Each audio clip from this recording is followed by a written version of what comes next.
not the best way to do it and just do the one game. It's got to be one or the other.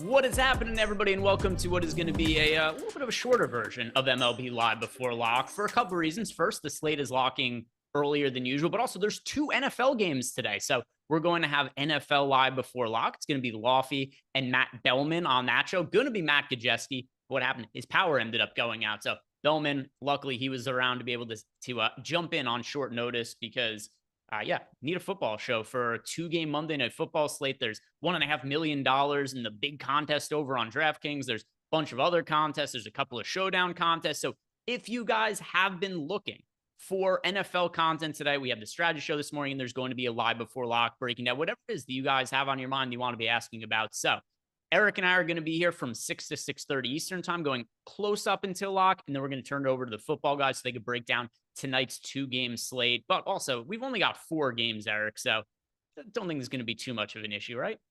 No, not going to be an issue at all. Going to be very easy to break down. Have my lineups built. Basically haven't had to change anything. Everything kind of rolled out exactly the way I would expect. Let's get into it. Yeah, man.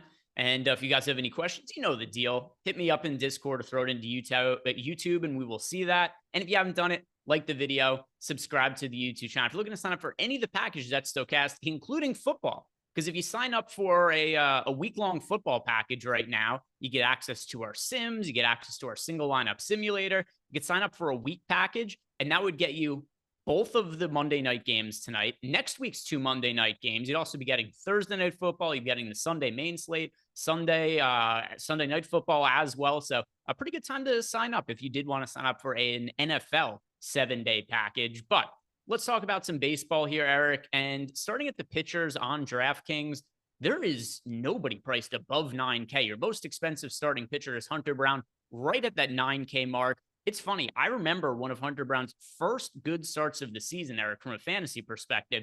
It came also against the Seattle Mariners. He was like $6,500 for that start. Nobody wanted to play him then. And now you've got him at $9K, 38% owned. Your other pay-up options on the slate that are popular, Chris Bassett at $8K is 38% owned. Aaron Nola is 47% owned. Let's talk about the 2 high-end guys. Hunter Brown, $9K, 38% owned. You got Aaron Nola pitching against the Chicago Cubs, 47% owned. Between these 2 pitchers, who's your preference to pay up for? Yeah, it's pretty clearly for me at the current ownership, Aaron Nola. 47% is still a little bit light going up against the Cubs here in Philadelphia. This really has to do more with the weather. It's starting to change. We're starting to get some fall temperatures, 68 at first pitch down to 64 as we go along. Wind across. The other 3 games are in domes, so that's nifty, but most domes are warmer than 64 degrees, if I had to guess. And it's going to be a pretty decent spot with a lot of strikeouts. It's funny because Seattle is a team that we've been attacking all year long with right-handed pitching until, well, they acquire Justin Turner. They acquire some other bats that it's not as appealing of a spot as it once was. Not that Hunter Brown were that worried about his pitch count or anything. He's gone 97, 95 last time out. It's not going to be crazy concerning, but I do think Aaron Nola, Philadelphia, got to keep the pedal to the metal here. Starting to look decent enough. And also the strikeout stuff has been better than Hunter Brown's here of late. It's a little bit of a recency thing, but we're starting to get into some decent weather for pitching in a place like Philadelphia, whereas, a month ago, we were looking at 90-degree weather, 80-degree weather in some of these spots with wind blowing out. Very different here. Give me Nola. Yeah, we got, by the way, a question that came to us from Playback from Jay Parker 470. He wants to know what time will the Sims update. So they will update, just everything updates as projections get updated. So we ran an update 10 minutes ago on both ownership projections and player projections. And then I just saw we got, the Giants lineup that came in? Yeah, we just had the Giants lineup come in. So if the Giants lineup ends up being different than our projected lineup, I'm just looking that I saw come in, not comparing the 2, then it'll be updated, I don't know, like 5 minutes from now. But if the projected lineup is the exact same as the lineup that came out, then there'd be nothing to update for. But yeah, we just update as new lineups come in and we have different information. But yeah, it's like relatively updated other than this lineup that came in like a minute after you asked your question. But yeah, I would say in the next couple minutes, we'll have it updated for the Giants lineup if anything is different. I'm on the same page as you, Eric. I am liking Aaron Nola. He's the pay up option I'm getting the most exposure to. But with that said, like I'm for a 4-game slate, I'm relatively flat at pitcher. So I've got Aaron Nola in 40% of my lineup. So not like that much different than the field. But Hunter Brown, I am coming in a decent amount underweight to. I'm getting him in 25% of lineups. And a lot of that is just because of manipulating ownership on a slate like this. The easiest way that I think you guys could differentiate your lineups on a 4-game slate, just leave a bunch of salary on the table. Don't feel like you have to pay up for all the most expensive starting pitchers, because there's a real scenario here where Tanner Houck, he could outscore Hunter Brown or Aaron Nola. Chris Bassett, he could outscore, Aaron Nola or Hunter Brown, like something along those lines. And what the field is going to do is just fill out most of their salary. So I do think that some of these guys who are like the 8K range, like Tanner Houck or Chris Bassett, I do think that going to them and leaving some salary on the table could really make a lineup a little bit unique for this particular slate. And this is why I don't really like that I'm doing this, Eric, but it's just kind of the way my lineups broke out. But I'm getting to way more Chris Bassett than I'd otherwise be comfortable with, because I don't like Chris Bassett, and he's showing up in a bunch of my lineups. Yeah, I don't like Chris Bassett either. So that's interesting. I get it, though. I mean, I'm looking around the industry, and it feels as though he's being projected right around that 38% number. It's Boston. Devers is out for the season, so that helps a little bit in terms of what you're looking at for a projection, ever so slightly, having one worse lefty in there, but they're still pretty stacked with some lefties. You do get Trevor Story up there batting second today. He's been around a 30% K rate guy. I mean, it's a really good strikeout matchup after you get by Duran. You got Story, Cassis, O'Neill, Abreu. I did bet Tristan Cassis plus 600. It was plus 630 at the number that Josh Engelman got. He so vividly wanted to let me know that that wasn't nearly as good as what he got. But Tristan Cassis, it's a pretty decent spot here for him to hit a bomb. But God, Chris Bassett, I mean, this is as good of a strikeout spot as you could really ask for a righty to walk into. Nick Sogard in this lineup, Vaughn Grissom in this lineup, Cedane Rafaela in this lineup. There are more strikeouts for Boston going forward than what we had earlier in the season. Yeah, I think there's upside in Chris Bassett. I think there's downside too, because Chris Bassett is Chris Bassett. He's just kind of like a mediocre pitcher who has some decent starts, has some bad starts. But yeah, my preferred way to be playing that game is going to be on the Chris Bassett side. By the way, also just a follow-up, because I think Jamal Parker, I'm pretty sure that's Jamal J. Parker 470. If he's asking about the NFL games, which I think also might have been the question, usually NFL projections we update after inactives come out, and that's when we run updates for everything. Because if you run an update like 20 minutes before inactives come out, and then it's something different, then you just have to rerun it, and games don't start for an hour and a half. So yeah, when inactives come out, that's when that'll all be updated. We got a question as well from Clintwood83. He wants to know, who are our favorite pitchers for a DraftKings single entry, Eric? If you're building one single entry lineup, who'd be the 2 pitchers you'd go with in it? Aaron Nola, Erod.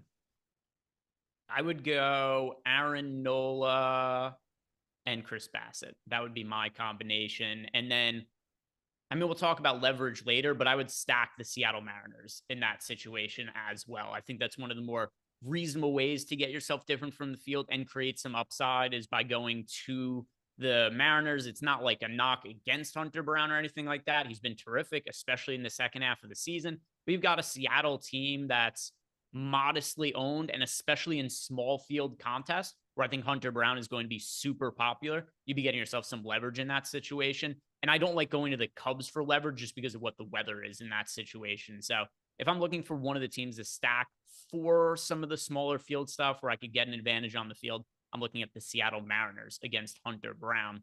Other pitchers that we have on the slate, Eric, in this 8K range, Bryce Miller, Chris Bassett, Tanner Houck. Of these 3, my preference is going to be to be going towards Chris Bassett. He also happens to be the most popular, but I think it makes sense. I like Bassett more than Miller or Houck today. Do you feel differently?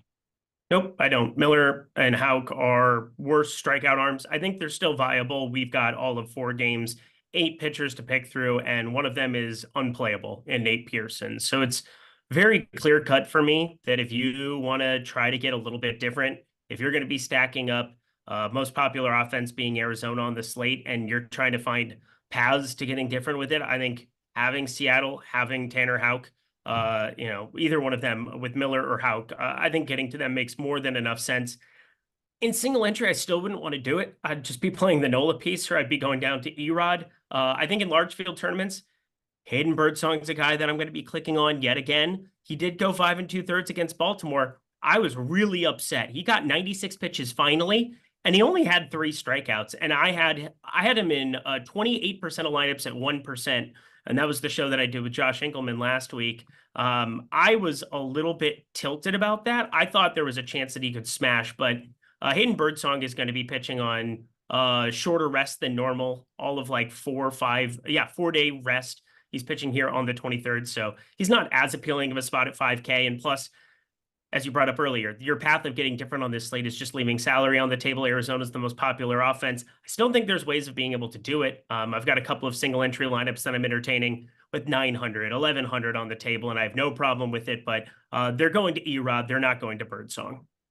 So here's the question I have for you, because you had said before that if you're building a single entry lineup, your pitching combination, it would be including Erod. So why is it that you like Erod better than any of the other cheap pitchers tonight?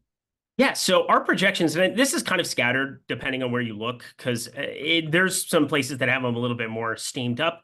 I don't think he'll get steamed up because people want to spend their entire salary, and without Rafael Devers at third base, it's going to be hard to. With no Yordan Alvarez in the lineup for Houston, it's going to be hard to. Like, there's a lot of ways where I think this slate has wound up being one that I do want to leave some salary on the table because we've lost some of those elite hitters at specific positions. Yeah, Devers at third base, Alvarez at outfield. We have only Altuve, who's in the 5K range at second base. And then catcher is just a dumpster fire like it normally is, outside of Cal Raleigh against Brown. Yenner Diaz, if you want to go right on right for that, he's shown that he's kind of a reverse splits hitter in his short big league tenure in AAA numbers. But I am looking at Erod, and this is a guy that at the beginning of the year was just starting to figure it out. And I kind of disregard his ERA, 5.09. I kind of disregard his whip, 1.45.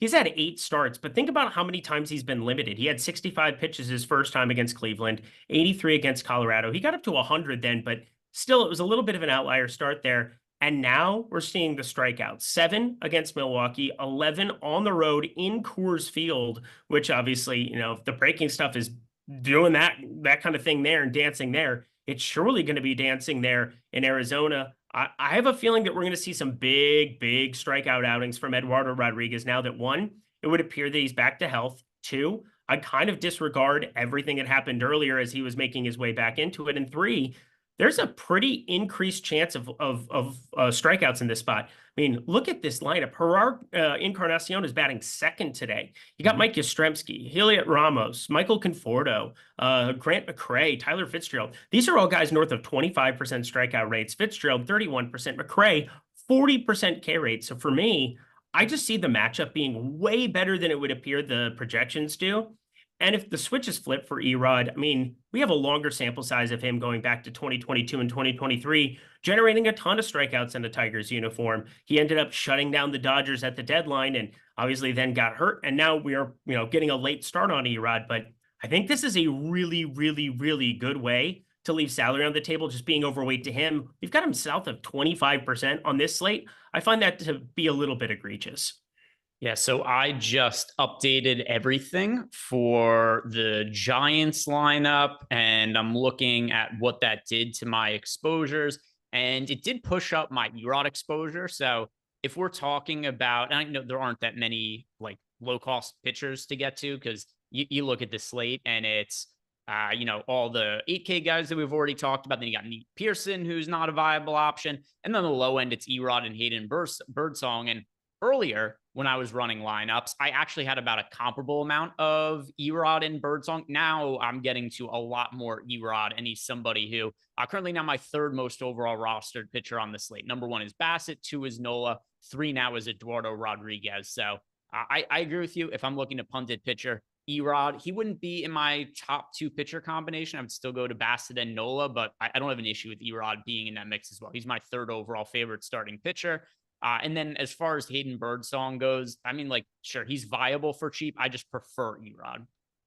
Kind of thinking I might go Bassett, Erod now. I don't find it to be all that markedly different.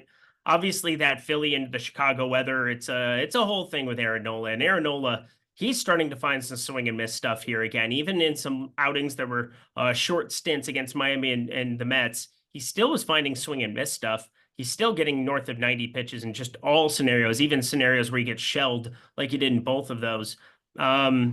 But if Aaron Nola is going to be the highest owned pitcher on this slate, I don't find a crazy difference now with the way this Boston and San Francisco lineup rolled out, respectively. I kind of like that combination, and you're really going to be different leaving salary on the table with those two. If you look at some of your top lineups, how much salary are some of them leaving on the table? 3,200 is the most that I saw scrolling through. Let me go through. All right, let's see. I just uploaded 22, an updated version 18, of my lineups. 800, I'll tell you this, 400, my number one 800. overall projected lineup by Sim ROI, it leaves $1,900 in salary on the table. My third best lineup leaves $2,500 in salary on the table. Yeah, I have a lot of lineups that are leaving in between $2,000 and $3,000 salary on the table. They should. Like, this is the way it should work out, especially no Ketel Marte in the lineup for Arizona. Brought it up before. No Alvarez in the lineup for Houston. No Devers the rest of the year. You just want to be getting to the lineups that just leave salary on the table. You just do. Yeah. And I mean, it's kind of hard unless you're building lineups like, 5-man Philly stacks or using just all the most expensive pitchers. It is kind of hard to only make yourself use all of the salary. Like, I have some lineups here. Even then, I have some lineups that are like Philly stacks that still manage to leave salary on the table. It's a slate where it's hard to use all of it with certain builds. I mean, if you look at certain stacks, for instance, like if you are going to be stacking up the San Francisco Giants or the Boston Red Sox, you're just going to by default be leaving some salary on the table there. So no issue with that. If you're building a lineup or running it through the Sims and leaves $2,000-$3,000 in salary on the table, totally fine. Alvin Dimmery in the chat said, can I play Erod and Birdsong together? Yeah, absolutely. No issue with that at all. Yep. Like there's a real scenario here. It's also baseball. A lot of random shit happens. It's not that crazy that Hayden Birdsong managed to put up 20 fantasy points. Nola scores like 18 or something. And then just Birdsong is in the optimal lineup. Yep, that's very, very, very, very, very live to happen. In fact, it's not like outlier scenario in any way, shape, or form. So you should be looking at doing stuff like that on a slate like this. And I do repeat, just to kind of address Birdsong, he's the one pitcher we haven't talked about, and I brought him up quickly there. But Hayden Birdsong is an extreme reverse splits pitcher from what we've seen, and Arizona's lineup kind of mirrors that. Outside of not having Grichuk, it does have Suarez up in the lineup. It has Perdomo batting second, which generally happens against lefties, not righties. We are getting that interesting concoction of Arizona bats to kind of mirror what we're seeing with that reverse split stuff. Herrera, he's going to be out there catching. You do have the McCarthy lefty. You do have a number of the other lefties. Jock Peterson still. Again, they're still going to be awesome against all righties, so you can't just disregard going up against Hayden Birdsong in that kind of scenario. But I'm worried that Hayden Birdsong will end up somewhat limited because of the shorter rest. He had 6 days in between 5 days in between his last start. He only has 4 in between that last start in Baltimore and this one. I gotta be a little bit concerned about it, but still, it's only a 4-game slate with 7 viable pitchers. Hayden Birdsong's still somebody that's falling into around 10%, but I'm not jamming him nearly as much as what I did at super low ownership the other night. And then if you go ahead and look at everything on the FanDuel side of things, we've got Nola pulling 16% ownership, Hunter Brown and Chris Bassett are each 25% owned, and then Erod, he is there at a 13% owned. Those are all of your pitchers with double-digit ownership. Overall, my favorite GPP option is Aaron Nola. If you needed to save salary, I'd say $7,500 for Erod at 13% ownership. That's also great. The two guys, like Chris Bassett, somebody who I really like on DraftKings. And while I think that he is certainly viable on FanDuel, especially, the matchup against the Red Sox and no Rafael Devers because of the shoulder injury, like you had mentioned, Eric, I don't have an issue with Hunter Brown or Chris Bassett. I just don't think they should be double the ownership of Nola and Erod. I agree. And also, I'm sad that I can't play FanDuel today because I would absolutely be firing up what I have in my account there and putting it on just putting it on red, or in this case, Eduardo Rodriguez's left hand, because I love him over on FanDuel. 7,500. You can play whatever bats you want, not even think twice about it. And I have him projected on DK 1.5. I didn't do FanDuel projections, so I can't speak to that, but I have him within 1.5 of Hunter Brown, Aaron Nola up there at the top. I haven't projected better than Hunter Brown. 1.5 behind Aaron Nola, and obviously a lot lower projection on DK. On FanDuel, I'd have to think it's something comparable. And at 7,500, you could probably leave 2-3 grand on the table with a number of lineups and still have them look really, really good today. I think he's my favorite tournament pitcher on FanDuel by a mile today. And then we got Termite in the chat bringing up, I love the Pearson as a 0.8% top 2 percentage on the top pitchers tool. Yeah, makes sense though, because you got a guy who's probably only throwing an inning or two. So what are the odds he outscores? Even on a So you're saying there's a chance? Not really. 0.8% though. So the problem is that you got a guy who's only going to be throwing likely a couple of innings for the start, and he's not even cheap. I mean, you still have to pay for him over on DraftKings $7,900. So it's like, what are the odds that Nate Pearson in like 1 or 2 innings outscores Tanner Houck, Chris Bassett, Bryce Miller, Aaron Nola, and Hunter Brown? Like, he doesn't need to outscore one of them. He needs to outscore like all but one of them. It's just so unlikely. So yeah, don't play Nate Pearson. I have him in 0 lineups, and there's no compelling reason to play him. No, there is not. Obi Trice doing like the absolute Lord's work. One, why are you killing your ROI on a contest by super chatting us $2 to let everybody know? You must be the best person on the earth. But there is no doubt. I'm looking at it right now. The Immaculate Inning, 20K to first, 560 total entries, 1,000 up top, or sorry, 1,000 total entries that they have there. So you had 1,100 listed there. No, but this thing is going to overlay. It's the best tournament you could probably play on DraftKings today from an ROI perspective. So yeah, Yobi Trice, thank you for the super chat. The 111 looks luscious tonight. Yeah, we've got 17 minutes left to go, and it's only a little bit more than halfway full. So it's one that, yeah, I'm definitely going to want to. Actually, it's not the only one. It looks like most of the contests on DraftKings are going to overlay for baseball. $15 will be pretty flat. It'll be, yeah, it probably won't overlay. We'll see. It'll get close. It'll get close. I mean, it's comparably full to what the 111 is. Yes and no. I mean, I think the $15 can fill up a lot faster in the next 7 minutes. So that's what 17 minutes. I'm a little bit worried that the $15 gets over like 5,400, 5,500. I don't think the 111 has any chance of like not overlaying now. Yeah, fair. It certainly looks like it is going to. What else could end up overlaying? Yeah, it's hard to say. Like, there's some of these other like single entries where it's like 200 out of 300 entries, but you know, like 100 people can fill that pretty quick. But looks like a good amount of overlay will be had on DraftKings for today, and then on FanDuel. See, is there FanDuel overlay potentially as well for baseball? Or did FanDuel even post baseball contest? I can't even pull it up. I can't even pull it up from here. They're like already full, but they're very tiny. Their big contest today is a $25,000 prize pool with 5K to first. So that's meh. Yeah. Yeah. So that's close to full, but it started close to full because of how few entries it has. Stacks. Let's talk about our favorite stacks for the day, and we'll try to give you guys as much information as we can in a couple of minutes before we turn it over to the NFL guys. But Eric, who is your #1 priority for stacks tonight? Oh, baby. It's going to be Boston. I like Chris Bassett. I'm contemplating playing him. I have 6 minutes? No, 16 minutes to decide. Yep. I have plenty of time. I'm toying with Nola Rodriguez or Bassett Rodriguez. And then obviously what I dictate with those two pitchers is going to dictate what I do with the stacks. But in large field stuff where I have multiple lineups, I'm definitely going to be overweight to Boston. I think Chris Bassett's just been on the struggle bus all season long. This is a great strikeout matchup for him, no doubt. But it is a terrible, terrible spot for him to walk into some bats with a 210 expected ISO against lefties. I mean, he has a lefty problem. And the lefties haven't even necessarily set him on fire this year, which makes it even better.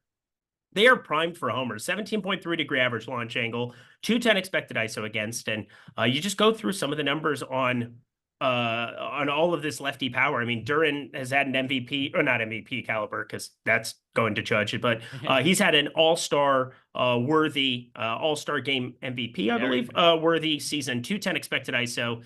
You've got Trevor Story up there, which is just ridiculous. I mean, why are they even doing that? But I guess it doesn't matter at this point. Cassis, 242 expected ISO, brought up how much I love him.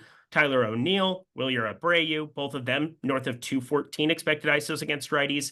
It's just kind of square peg, square hole thing with Chris Bassett attacking him.